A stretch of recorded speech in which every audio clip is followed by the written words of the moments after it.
What's up, party people, and welcome to Stoniecast number 79 and season 3, episode 12 of Thoughts and Hunches, Making Money in Bunches and Sucker Punches. It's your boy Stony back for the 79th time, and I'd like to welcome all of my fellow hoodlums, cheats, lowlifes, hustlers, scumbags, altar boys with unhealthy relationships with their priests, foul-mouthed, raging alcoholics, and abusive language. Fienders, degenerates, all of you, right? Welcome, and happy Veterans Day to one and all, especially if you are one. It's Veterans Day, you can't beat it. I'm watching Gonzaga versus Michigan State on a freaking aircraft carrier. Greatest country in the world. You gotta love it, right?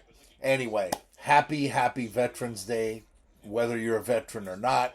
Enjoy yourselves. Now, if you're new to the show, okay, welcome first of all, and make sure to hit the subscribe button down here in the lower right hand corner, so that way you can get notified every time I put out a new video. It's usually around this time on Friday evening, unless otherwise noted. Like in a couple weeks during Thanksgiving week, I'll be putting it out on Wednesday night instead of Friday night to take advantage of all the games on Thursday and Friday. Anyway, last week was an adventure for me and us, right? As I started off 0-5 in college football and just couldn't get a break. Then all of a sudden I got hot and wound up 8-9 for the day, which ain't too bad and should have been better if USC could play some defense in the degenerate special. Really, USC? Cal? That's why USC will not make the CFP. No defense, right? No matter how good their offense might be, sorry, I'm not buying it. Sunday rolled around and we had a solid day to go 7-4, right? But we missed Monday night's game to leave us 7-5 in the NFL. Add that to the 1-1 split in Game 6 of the World Series, and the week was at 500, which simply ain't good enough. Thank God for college hoops, though, because for those of you that don't know, college hoops has always been my shit. And Monday was the start of the season, so what did I do? I did what I do. I simply went out and dropped an 8-2 bomb for that ass to make up our week, the entire week. 58% for the week is solid, thanks to the hoops. But now we've got hoops going all the way until that first Monday in April. So prepare yourselves, right? Let's look at the numbers real quick. Last week, 24 wins, 17 losses, 58%. NCAA football, last week, 8-9. That puts us 113 wins, 64 losses, and 3 pushes for the season, 63.84%. NFL last week, 7-5, 68, 61, and 3, which is 52.71%, just above the break-even point. NCAA basketball, 8-2 last week, that's 80%. MLB playoffs last week, 1-1. We finished 10-8 in the playoffs, 55%, ho-hum, whatever. Overall, I'll put all the picks together. We got 200 wins, exactly 200 wins, 136 losses, and 6 pushes. That's 59.52%, all for free. That's right. Now, we'd love to get down on some of that Tuesday and Wednesday night maction during the week, but the lines just aren't posted when I make these videos on Friday. So, our week began with last night's Thursday night NFL loss as the Falcons, or fail clowns if you will, proved that they're still assholes and couldn't beat up the really god-awful Panthers. So we start our week 0-1. So it's off to NCAA football. Right? Period. I just don't even want to think about the Falcons. We'll start with NCAA football, and we'll start tonight by first ignoring the USC-Colorado matchup, as both schools burned me last week. So we'll start off at Allegiant Stadium in America's Playground of Las Vegas, as two schools heading in opposite directions meet. 4-5 UNLV is home, but have lost 4 straight, while 9.5-point favorite and 5-4 Fresno State has ripped off 4 straight impressively to salvage their season. Fresno continues their hot streak and gets an easy win and cover over a UNLV squad that just won't be able to keep up here. Excuse me. At 9 Eastern tonight, we're going to go to the FCS and throw a monkey wrench into wagering this week as the Portland State Vikings host Sacramento State. Portland State is 4-5, but have won their last two over Northern Colorado and Eastern Washington. Sac State, on the other hand, is 9-0 and ranked number 2 in the entire FCS. They've covered 7 of those 9 and beat Weber State outright last week as a 2.5-point dog. The number's 21.5, and that may seem a little steep right now, and a big number to lay on the road, but the Hornets are rolling right now. Forget the fact that they're my alma mater. Just forget that. Actually, let's not forget that. Sac State wins easily and gets the cover. Stingers up! We'll start tomorrow's action at noon Eastern in Morgantown as 8-point favorite Oklahoma brings their 5-4 record to town to face off with 3-6 West Virginia. The Sooners won 2 straight to salvage an ugly season until last week's loss at home to Baylor. The Mountaineers are just playing out the string right now as they've lost 4 out of 5. But 8 is a big number for an inconsistent Oklahoma squad to be laying on the road in conference. Give me West Virginia and the points. At noon Eastern in the Big Ten, 5-4 Purdue heads to Champaign as 6.5-point dogs to take on 21st ranked Illinois. The Illini's 6-game win streak came to a crashing halt last week at home by Michigan State and one of my winners. And know that to win, Chase Brown needs to be their bell cow, period. Purdue was blown out last week by Iowa because they couldn't stop the run. And slowing down Brown will not be easy. Illinois is a 6.5-point favorite, and Brown will lead them to a victory. But I'm going to take the spoiler makers with the points to possibly sneak through the back door. At noon Eastern at the Horseshoe in Columbus, number 2 Ohio State is a massive 40-point favorite over 3-6 Indiana. The Hoosiers started 3-1, and hopes were high up there in Bloomington before they lost 5 straight. Now they head to the House of Doom, where Ryan Day has no problem running up the score. The Buckeyes struggled last week in the miserable weather of Chicago against Northwestern to get their offense going. Tomorrow, Ohio State will be back home. They're going to take Indiana to the woodshed and sleep with their sisters and girlfriends, period. Yeah, I'm freaking crazy. Give me Ohio State minus 40. 40, I said. Oh, yeah. It's Saturdays in the South with the 3 F's, baby.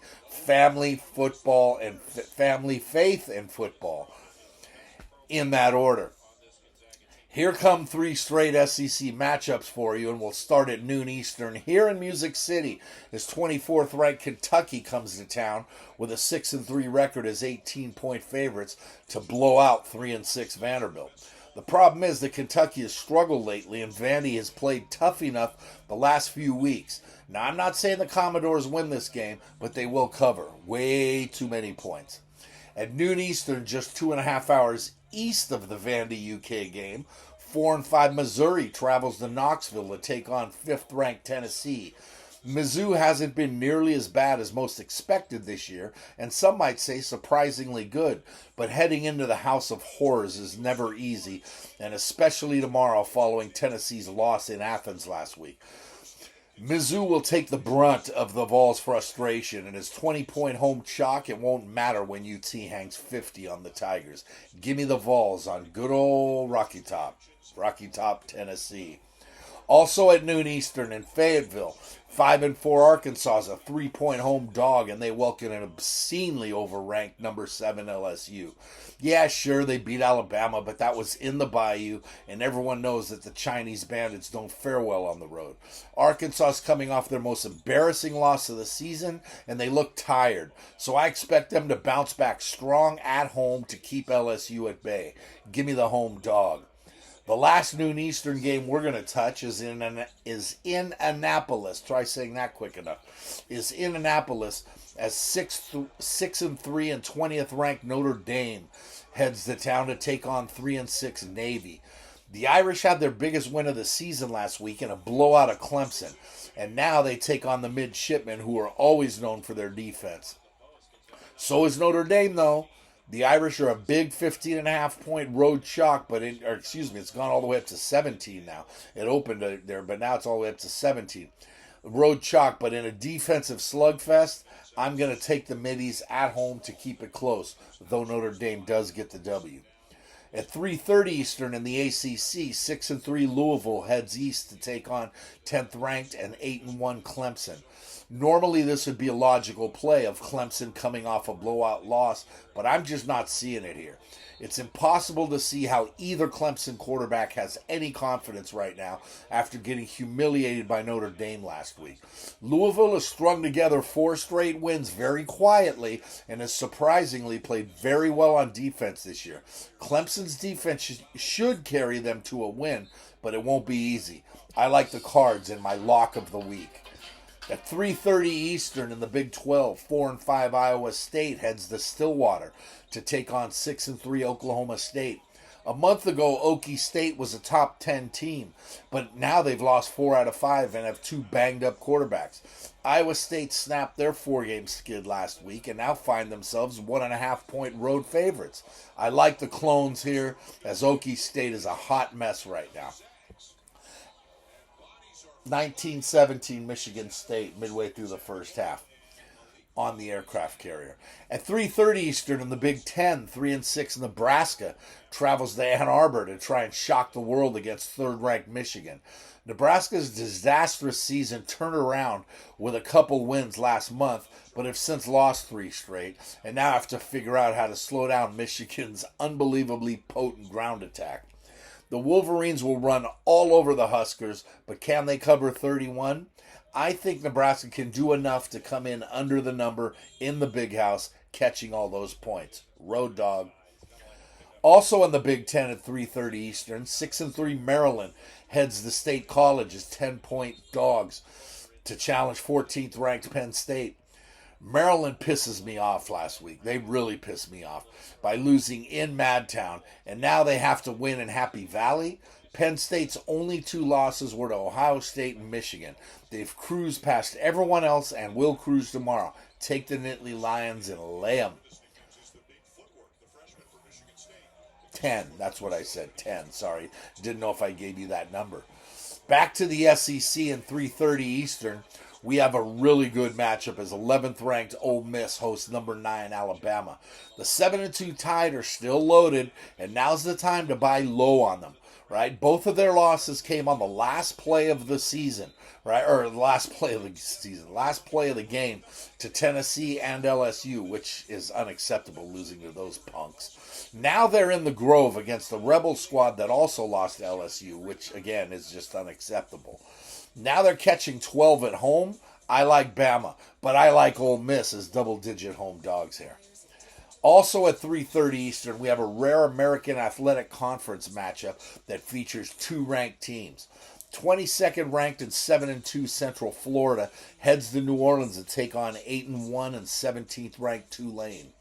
UCF has dominated the AAC for years, and now's Tulane's shot to prove themselves worthy to take the conference by storm. Normally, I would roll with the dog here, but Tulane is only a short favorite and are in the Big Easy, so I'll take the Green Wave minus the 1.5. 7 Eastern in the Pac-12, 25th ranked Washington travels down Highway 5 a few hours to Eugene to take on number 6 Oregon.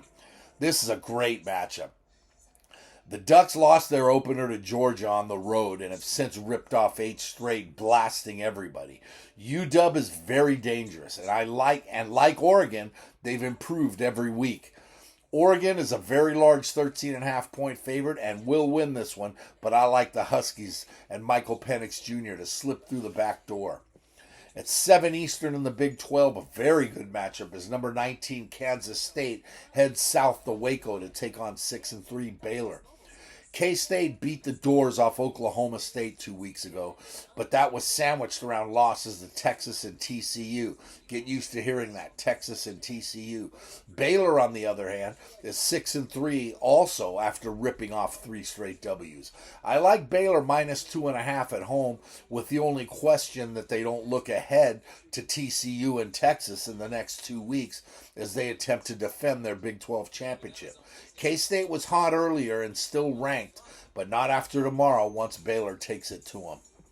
Staying in the Big 12 at 7 Eastern, 6-3 Kansas travels to Lubbock to take on 4-5 Texas Tech. Last year, the Jayhawks celebrated as if they won the Super Bowl, and they deserved to. But this feels like a good spot to fade KU as they head to Lubbock, where the Red Raiders have already beaten Texas, crushed West Virginia, and beaten Houston. Tech only needs 2 more wins to get bowl eligible, and this is likely the easiest spot to get one. Raiders is the short home favorite.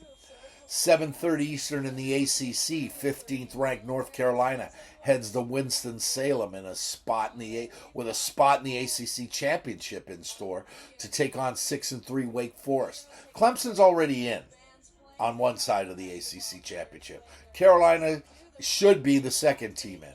They've won 6 straight, and they sport a 5-0 record on the road, but they find themselves 3.5-point road dogs against the Demon Deacons. Wake threw up all over themselves with 11 turnovers the last 2 weeks and road losses to NC State and Louisville. This is a really good spot to get right offensively against the 117th ranked team in defensive efficiency. UNC will get theirs on offense. Let's not kid ourselves. But Wake, being favored, probably caught a lot of casual observers off guard. Vegas doesn't usually make mistakes with situations like this. I still think UNC gets to the ACC title game, but tomorrow is a get-right spot for Wake off of 2 bad turnover-ridden performances.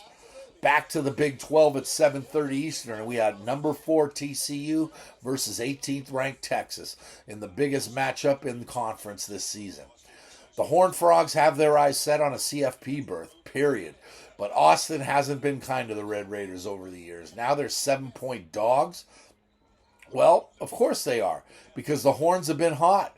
Bijan Robinson has been the key and will be the key here and should have a field day rambling through TCU's sketchy defense. Call me insane, but I like the Horns to win and to win easily.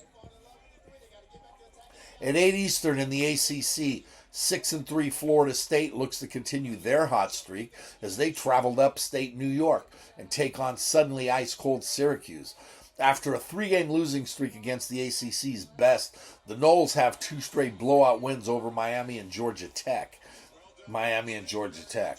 Syracuse lost their confidence after blowing a late lead against Clemson a few weeks ago, which means FSU -7 is the wrong side.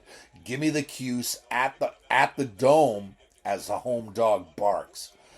10:30 Eastern in the Pac-12, 8-1 and number 12 UCLA hosts 3-6 Arizona at the Rose Bowl.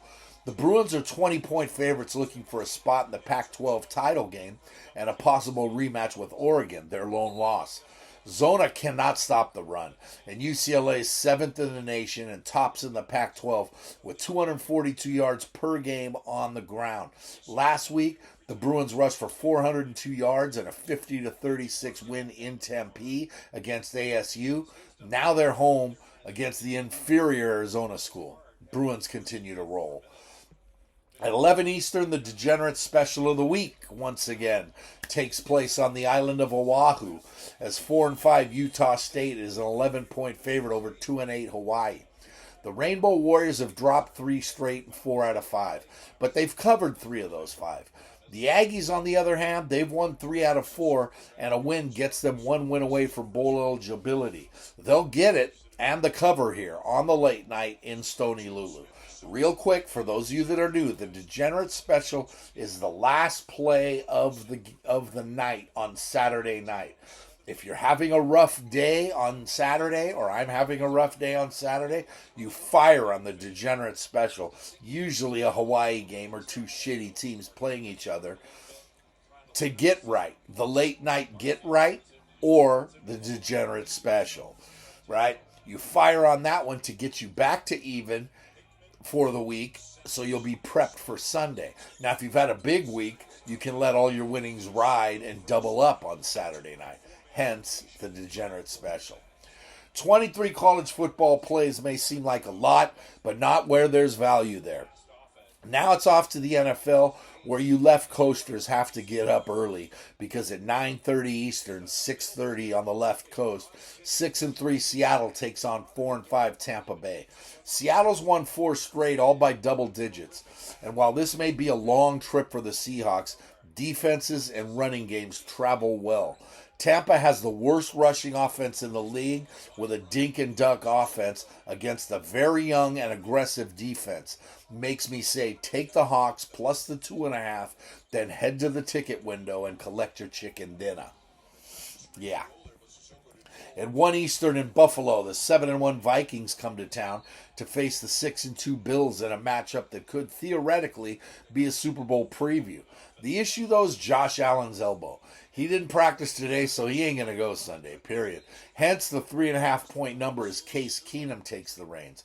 Minnesota is frustrating, though they're still 7-1. I love that hook, so I'll roll with the Vikes to get it done in front of Bills Mafia, plus 3.5. At 1 Eastern, 2-6 Detroit heads to the Windy City to take on 3-6 Chicago. First of all, Detroit, and especially Jared Goff on the road, forget about it. They're god-awful. Chicago's offense the last 3 games are scoring more than 30 points per, and they're running the ball very well. The Lions under Dan Campbell are 0-11-1 on the road. Bears win easily. At 1 Eastern, down the street from here in Nashville, 3-5 Denver meets the 5-3 Titans, who are a 3-point home favorite. Denver's defense is number 2 in the NFL, but all anyone wants to talk about is Russell Wilson. That defense is so good that made Bradley Chubb expendable, and they still got the win over Jacksonville. Yeah, I know, 2 weeks ago before they took their bye. Ryan Tannehill is back for Tennessee, but didn't even throw for 200 yards in the 3 games prior to his 2-game absence. Denver's coming off a bye, while Tennessee played an overtime night game last week. Denver's rested. Give me the Broncos and the points. At 1 Eastern, 6-2 Kansas City's a 9.5-point chalk against 3-6 Jacksonville. The Jags battle, but are still lousy, right? But not on offense. Their offense hasn't been bad. The Chiefs aren't as good as everyone thinks, especially on defense. Jayville with all those points is the logical play, since KC can't cover big numbers, right? Exactly. Give me the Jagoffs offense to score enough to stay with the Chiefs. At 1 Eastern, 6-3 Miami hosts 3-5 Cleveland. Miami's a 3.5-point favorite, but the questions still abound in Dolphin land about how good they really are. Cleveland only has 2 more games after this one until Deshaun Watson returns, and this is the perfect opportunity for the Brownies to steal one on the road. Miami's weakness is stopping the run, and Cleveland's strength is running the ball, so I'm going to roll with the Brownies on the road. Houston heads to Snoopyville at 1 Eastern as 4.5-point dogs against the 6-2 New Jersey Giants. Houston is god-awful at 1-6-1, and the Giants continue to defy the odds with their improbable run. The Giants' 4-game win streak was snapped 2 weeks ago by Seattle, and Jersey has had an extra week to stew over that loss, and they run the ball because Saquon is coming. Houston just keeps on losing, though they've covered 3 of their last 4. Not this time, though. I'm going to take the home favorite here as Jersey gets the win and the cover. 1 Eastern in another battle of 2 pathetic teams, 2-6 Pittsburgh is a 1.5-point dog, home dog, against the 3-6 New Orleans squad. The Aints are a different team away from the Big Easy, even though they got legally raped by Baltimore in New Orleans on Monday night. The Steelers are a catastrophe in their own right, but haven't played terribly at the stadium formerly known as the Giant Ketchup Bottle. And they're coming off a bye. Mike Tomlin off a bye, 11-4. The home dog here on the money line. At 4 Eastern, 3-5-1 Indianapolis, and new head coach Jeff Saturday traveled to America's Playground to take on the 2-6 Raiders. Yeah, Indy has thrown in the towel as Matt Ryan was benched and Frank Reich was fired by owner Jim Irsay. Yes, I think Irsay was behind the benching of Ryan, and obviously he was behind the firing of Frank Reich. The Raiders are a total fucking mess. I forgive my language. But they just shit themselves again last week in my lock of the week, allowing the Jagoffs to come back from a 17-point down to win for the third time this year. They've blown a 17-point lead. Now the Raiders are a 4.5-point home favorite, and if they can't take down the Colts, I'll be forced to become violent. Because as crazy as I am, I'm going to take the Raiders again like an idiot. At 4:25 Eastern, 3-6 Green Bay hosts 6-2 Dallas in what looks like the beginning of the end for Aaron Rodgers. And you know what? It couldn't happen to a bigger asshole than this guy. I've hated him when he played for the Golden Showers of Cal in college. He's always been an a-hole, and now he's lost the locker room. Nobody likes him. Nobody wants to play for him, and he's blaming everybody but himself. He threw 3 interceptions last week. None of them were his fault. The Cowboys are 4.5-point road chalk. Give me the boys big here to bury the Pack, who have Tennessee and Philadelphia up next. Sorry, not sorry, Aaron. At 4:25 Eastern, the 3-5 Rams are 1.5-point favorites against 3-6 Arizona. Somebody forgot to tell the Rams that they're the defending Super Bowl champs, and it wasn't me.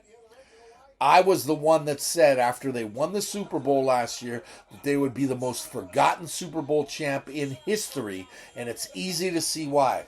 Stafford's a mess right now with a concussion, and the Rams are another loss away from throwing in the towel on this season because we all know, like I've been saying for 3 years, the Rams do not and cannot run the football. All right? Well, it's going to happen Sunday, right? Zona is just as putrid, and Kyler Murray's banged up as well.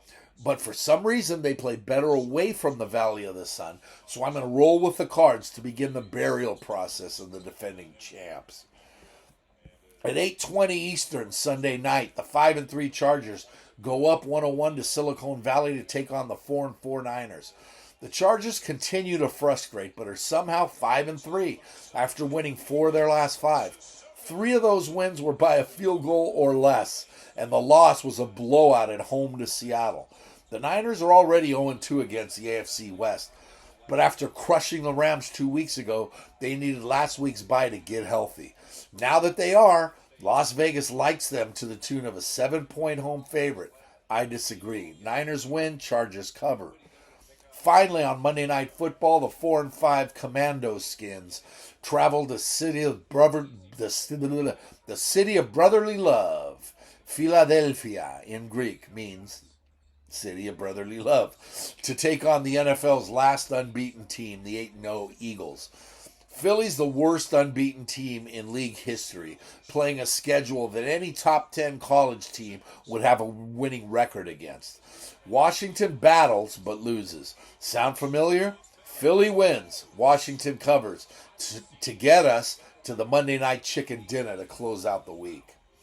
Lastly, next Thursday night, we have Tennessee traveling to Green Bay to take on the Packers, and the Pack is a 1-point favorite right now.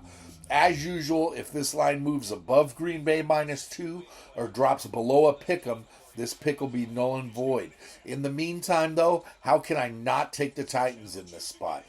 Green Bay's a total fucking mess, and the Titans will pound Derrick Henry down their esophagi. I'll take the Titans to start off next week on a good note. Just when you thought I was done, oh, hell no. NCAA hoops is what saved our ass last week. I'm watching Michigan State take it to Gonzaga right now. They lead by 5, 2 minutes left before halftime. All right, it saved our ass last week, so we got plenty to get after this week, starting with tonight. So here we go, rapid fire. 7:30 Eastern tonight at the Kohl Center in Madtown, Wisconsin. The Badgers are a 5-point favorite over Stanford. The Cardinals don't have the horses yet to keep up with the Badgers, so I'll take whiskey minus the 5. At 8 p.m. Eastern tonight, Missouri's a 14-point home favorite over Penn. And while the Tigers can do some damage in the SEC this year, Penn is always a dangerous out. So I'll roll with the Quakers here and all those points. Also at 8 Eastern tonight, South Florida Bulls head to Auburn to take on a very dangerous bunch of Tigers. As usual, Auburn, who's a 20-point favorite tonight, is going to be near the top of the SEC and should have no problem with SoFla here. That's why I'll run with the Bulls, so to speak. At 8:30 Eastern tonight, Georgia is at Wake Forest, and Wake is a 6.5-point favorite. Georgia lost too much, right, to the NBA, and Wake is improving, so I'll take the Deacs at home and lay the 6.5. BYU and San Diego State meet tonight at 10:30 Eastern in San Diego, with the Aztecs installed as a 9-point favorite. I like SDSU a lot this year, but BYU's way too tough to lay this big a number against this early. Give me the Cougs. At 11 Eastern tonight, Long Beach State heads up the 405 for their annual trip to Westwood to take on 19-point favorite UCLA. The Bruins are loaded, a national championship contender, and are getting big freshman Adam Bona tonight for his debut. But the 49ers always give UCLA trouble, so I'll take the road dog here at Pauley. As for tomorrow, 11 Eastern, Georgetown's an 18.5-point favorite over Wisconsin Green Bay. Let's face it, the Patrick Ewing experiment at head coach ain't working for the Hoyas. Give me Green Bay and all dem points. At noon Eastern, St. Peter's meets Seton Hall in the Battle of New Jersey. The Hall is a very large 15.5-point chalk, and St. Pete's just doesn't have the horses to keep up, so we'll roll with the Pirates and lay the lumber.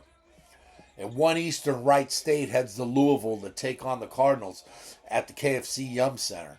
Sure, Louisville got upset by Binghamton a few days ago, so now's the time to buy low on the Cards at -6. Home chalk here. At 2 Eastern, an interesting matchup goes down as Ball State meets Indiana State in an interstate matchup. Yeah, I know. God, I just thought about that. There were 3 states in that sentence. Sentence structure, Stony. Sentence structure, Stony. Keep S's, Stony with the S's. The F's. The Sycamores are a 10-point home favorite, but I'm gonna roll with Ball State here and the points. Way too many. At 6 Eastern tomorrow night, Arkansas State travels to the Bayou to take on LSU at the Maravich Center. LSU is a 20-point favorite and has the talent to be dangerous this year, but I like the Wolves here as the road dog. 7 Eastern, Boise State welcomes Washington State in a pick'em. Boise State has the speed and Wazoo has the size. Give me the size with the Cougs here. Evansville heads to St. Louis to take on the Billikens at 7 Eastern, and St. Louis is a huge 25.5-point favorite. There's a reason for that. The Billikens are freaking loaded. Lay them here. At 9 Eastern in El Paso, New Mexico State meets UTEP. The Aggies are a short 1-point road favorite and are returning 4 starters from a tournament team last year. Yep, give me the Aggies. UC Davis heads to La La Land to take on Loyola Marymount at 10 Eastern tomorrow night, with Loyola a 5.5-point favorite. Lay them here as the Rams bench is too deep for the Aggies to deal with. Lastly, Sac State also goes south to challenge UC San Diego at 10 Eastern and what's basketball's equivalent to the Degenerate Special. San Diego is a short 1.5-point favorite, and if I took my alma mater in football, let's do it again in hoops also. Why not? Give me the Hornets as the road dog. Stingers up. So that's it. I mean, I don't know what to tell you, but that's it. Let's add up all these plays. 23 college football plays, all 14 NFL plays, in which we're already 0-1, and 9 college hoops plays. Add them all up, and we're talking about a monster 46 plays for free. Yep, once again, nobody will give you 46 plays free of charge and still hit at 59% anywhere in the world. And I challenge anybody to do that. 336 picks already this year for free, and I'm hitting it 59%. Documented. 27 wins this week is 58%. But we're shooting for 30 wins to do some damage, right? So go big early. Go big early and go big often. And just remember that if you want to win big, you got to bet big. Scared money don't make money. For me, the action is the juice. There's money on the streets that can't be ignored. And finally, good luck to you.